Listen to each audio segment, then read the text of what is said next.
नमस्कार. अयोध्येत हे चाललंय काय? समाजकार्याच्या नावाखाली किळसवाना प्रकार. धक्कादायक व्हिडिओ होतोय व्हायरल.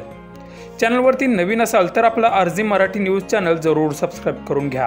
प्रभू श्रीराम हे संबंध हिंदू धर्माचा आराध्य दैवत अयोध्या नगरी हिते असून ही श्रीरामांची नगरी अनेकदा कोणत्या ना कोणत्या कारणामुळे नेहमीच चर्चेत असते.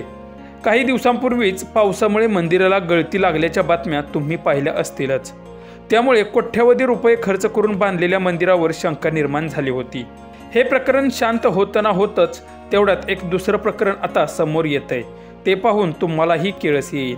एखादी व्यक्ती समाजकार्य करताना इतकी घाणेरडी कशी असू शकते असा तुम्हाला प्रश्न पडेल.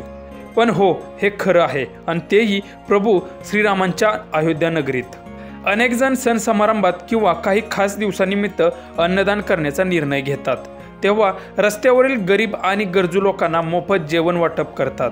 तर काही ठिकाणी मंदिरातही भक्तांना महाप्रसाद म्हणून जेवण दिलं जातं. अशाच प्रकारे अयोध्या इथे राम मंदिर परिसरात लोकांना मोफत जेवण दिले जाते. आणि त्यावेळी एक वृद्ध व्यक्ती घामेजलेल्या अंगाने अगदी अन्नाच्या टोपावर पाय ठेवून जेवण वाटप करताना दिसत आहे. हा व्हिडिओ पाहून नेटकरी मात्र आश्चर्यचकित झाले आहेत. हा व्हिडिओ विलास 1818 या एक्स अकाउंटवरून शेअर केला असून बऱ्याच नेटकऱ्यांनी राम मंदिर ट्रस्टवरती नाराजी व्यक्त केली आहे.